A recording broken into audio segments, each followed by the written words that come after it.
सम्मानित साथियों एवं प्रिय विद्यार्थियों, जय हिंद। इस कालखंड में हम छंद रचना में प्रयुक्त होने वाले जो चरण होते हैं और उन चरणों में जिन शब्दों का और शब्दों में वर्णों का प्रयोग किया जाता है, तो उन वर्णों की मात्रा गणना किस तरह से हम कर सकते हैं, इस बारे में हम जानते हैं। आपको ज्ञात होगा, हिंदी व्याकरण में जो छंद रचना है, छंद रचना में मात्रा काल के बारे में निश्चित ही हमने पढ़ा होगा और प्रतियोगिता परीक्षाओं में भी इसके संदर्भ में अक्सर प्रश्न पूछे जाते हैं। आप मेरे पीछे देख रहे हैं, इस ग्रीन बोर्ड पर मैंने बहुत सारी जानकारी यहां लिखकर रखी है और हम आज के इस कालखंड में जानेंगे कि मात्रा गणना कैसे करते हैं। और एक महत्वपूर्ण बात मैं आपको बताने वाला हूं कि जो अनुस्वार होता है अर्थात बिंदु और अनुनासिक अर्थात चंद्र बिंदु, ये जिस वर्ण में प्रयुक्त होते हैं उस वर्ण की मात्रा गणना किस प्रकार की जाती है, उस पर विशेष तौर से हम फोकस करेंगे। आइए शुरू करते हैं। तो देखिएगा, सबसे पहले हम जान लेते हैं स्वरों के बारे में।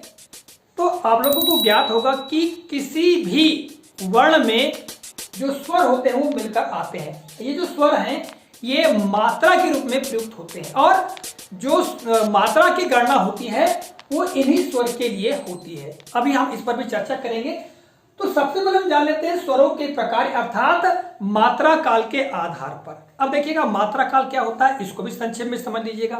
मात्रा काल का आशय होता है कि जब हम किसी स्वर का उच्चारण हमारे मुख से करते हैं तो उच्चारण करने में लगने वाला समय मात्रा काल कहलाता है।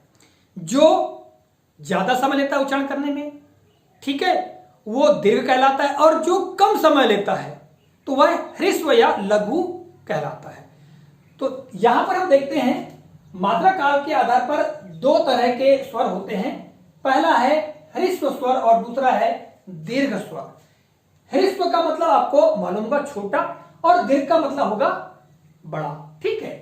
तो ह्रस्व स्वर की श्रेणी में चार वर्ण आते हैं अर्थात चार स्वर आते हैं। कौन कौन से? अ, ई, उ और री। दीर्घ स्वर में कुल 7 वर्ण आते हैं। इसमें आते हैं आ, ई, उ, ए, ऐ, ओ और औ। ये दीर्घ स्वर की श्रेणी में आते हैं। ध्यान रखना है, ह्रस्व स्वर को हम लघु स्वर भी कह सकते हैं और दीर्घ स्वर को हम गुरु स्वर भी कहते हैं। अर्थात दीर्घ शब्द के लिए गुरु का प्रयोग होता है और ह्रस्व के लिए लघु शब्द का भी प्रयोग होता है। आपको ये याद रखना है, ठीक है। आगे हम बात करते हैं संकेतों की। देखिएगा, जो पद रचना होती है, पद रचना में जब हम मात्राओं की गणना करते हैं तो मात्राओं की गणना करने के लिए कुछ संकेतों का प्रयोग किया जाता है।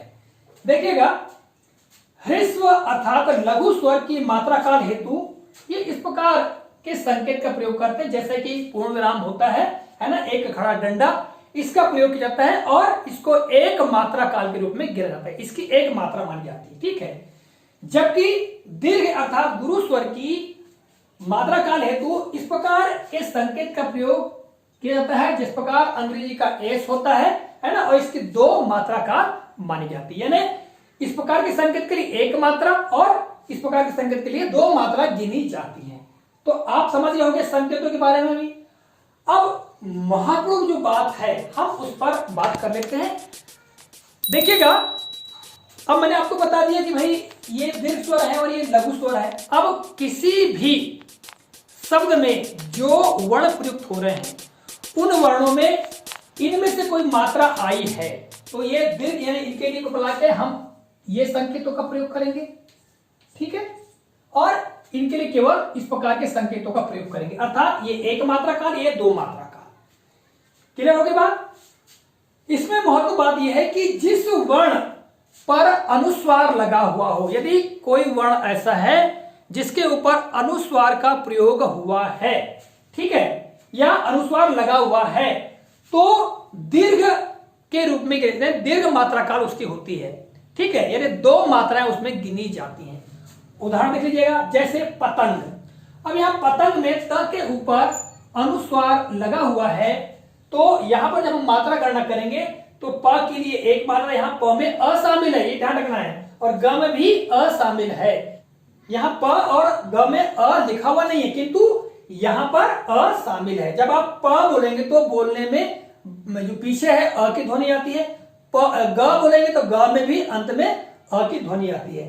अब त के ऊपर क्या लगा हुआ, अनुस्वार, तो यहां पर आप देखेंगे प का एक मात्रा काल, ग का एक मात्रा काल, जबकि त के ऊपर क्या लगा हुआ है, अनुस्वार लगा हुआ, इसलिए ये दीर्घ स्वर होगा और इसके लिए 2 मात्रा काल की गणना होगी। ठीक है, इस प्रकार इस शब्द की हम बात करेंगे तो इस शब्द में कुल 4 मात्राएं होंगी। एक मात्रा ये 2 3 मात्रा, ये चौथी मात्रा, 4 मात्राएं। ठीक है, दूसरी बात, ये बहुत ही महत्वपूर्ण है और किसी भी प्रतियोगिता परीक्षा में पूछा जा सकता है कि जिस वर्ण के ऊपर यदि अनुस्वार लगा हुआ हो तो उसके लिए कितनी मात्रा काल की गणना होती है, तो उसके लिए 2 मात्रा काल की गणना होती है। आगे हम बात करें अनुनासिक। अनुनासिक जिस वर्ण के ऊपर लगा हुआ होता है तो उसको केवल ह्रस्व ही गिना जाता है। अनुस्वार अगर लगा हुआ है तो उसको दीर्घ, ठीक है, या गुरु मात्रा, जबकि जिसके ऊपर ये अनुनासिक लगा हुआ होता है उसके लिए ह्रस्व मात्रा काल की ही गणना की जाती है।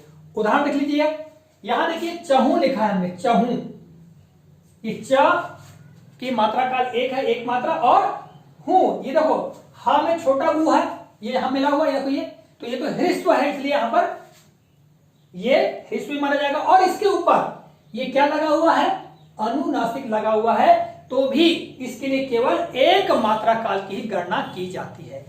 आपको अच्छी तरह से याद रखना है कि अनुस्वार के लिए 2 यानी गुरु मात्रा, और जो अनुनासिक है उसके लिए ह्रस्व अर्थात 1 मात्रा काल की गणना होती है। ठीक है, इसको विशेष तौर से याद रखें। आगे हम बात करते हैं, कुछ और महत्वपूर्ण बातें हैं। तीसरा हमने लिखा है कि जिस व्यंजन में हलंत लगा हो उस वर्ण की मात्रा नहीं गिनी जाती है, किंतु उसके पूर्व का वर्ण गुरु अर्थात दीर्घ मात्रा की गणना होती है। याद ये रखना है कि जिस वर्ण में हलंत लगा हुआ है अर्थात वो शुद्ध व्यंजन है, उसमें स्वर नहीं मिला है। ठीक, जब उसमें स्वर नहीं मिला है तो उसकी हम मात्रा की गणना कर ही नहीं सकते। ठीक है, उदाहरण दे दीजिए, पहले यहां लिखा है विद्यालय, विद्यालय में द में हलंत लगा हुआ है तो इसकी मात्रा की गणना नहीं की जाएगी, किंतु इसके पूर्व जो भी वर्ण आएगा उसको दीर्घ गिना जाएगा। जैसे कि यहां वी, वहां में छोटी मात्रा भी जरूर है, किंतु इसके बाद में ये हलंत लगा हुआ व्यंजन आया है, इसलिए इसकी जो मात्रा की गणना दीर्घ होगी, याद रखना है। और देखिएगा आगे य में आ की मात्रा लगी तो ये क्या है, ये दीर्घ है ही, यहाँ पर दीर्घ मात्रा, और यहाँ पर ल और य इनमें अशामिल है अर्थात ह्रस्व, इसलिए 1 मात्रा यहां पर है। तो इस तरह से इस शब्द में हम देखें तो कुल 6 मात्राओं का प्रयोग हुआ है। ठीक है, अगली एक महत्वपूर्ण बात यहां है कि संयुक्त अक्षर अर्थात अर्ध वर्ण के पहले वाला वर्ण गुरु दीर्घ मानकर गुरु मात्रा काल की गणना होती है। जैसा कि मैंने अभी आपको इस तीसरे पॉइंट में बिंदु बताया, उसी तरह से जिस शब्द में संयुक्त अक्षर आता है, संयुक्त अक्षर मतलब यानी एक पूरा व्यंजन और उसमें आधा व्यंजन मिला हुआ हो, ठीक है, तो उसको हम संयुक्त अक्षर कहते हैं। यदि ऐसे शब्द आते हैं और उन शब्दों में संयुक्त अक्षर का प्रयोग होता है, तब उसमें हम क्या करते हैं, संयुक्त अक्षर में जहां आधा वर्ण है उसके पूर्व के वर्ण को दीर्घ गिना जाता है। ठीक है, उदाहरण देख लीजिएगा, यहां लिखा है देखो मृत्यु, तो मा में री की मात्रा, यहां पर देखिए ये री जो है ह्रस्व है, तो मृ यहां पर 1 मात्रा है जरूर है, ठीक है, किंतु ये आधा त आ गया। यहां देखो य और ये आधा त, ये है संयुक्त अक्षर है, ये आधा त य में मिला हुआ ये संयुक्त अक्षर है, किंतु इसके पूर्व का जो वर्ण है उसे दीर्घ गिना जाएगा। ये मा में री की मात्रा है तो मृ, और इसको ह्रस्व गिनेंगे, किंतु इसके तुरंत बाद यानी संयुक्त अक्षर का प्रयोग हुआ, इसलिए ये वाला दीर्घ हो जाएगा, यानी इसको हम दीर्घ गिनेंगे और ये लघु ही गिना जाएगा, क्योंकि या में छोटों की मात्रा है तो यहां पर छोटा ऊ जो है कहना चाहिए ये ह्रस्व है, इसलिए यहां पर ये ह्रस्व गिना जाएगा। तो इस तरह से जो मात्राओं की गणना हम करते हैं और महत्वपूर्ण तथ्यों के बारे में इस वीडियो में आपको बताया कि मात्रा की गणना कैसे की जाती है। इसके अलावा आपको मात्रा गणना के बारे में जानकारी होगी ही। कोई भी हम शब्द लिख ले। उदाहरण के लिए यहां मैं कुछ भी लिख लेता हूं, जैसे महाकाल हमने लिख लिया, महाकाल।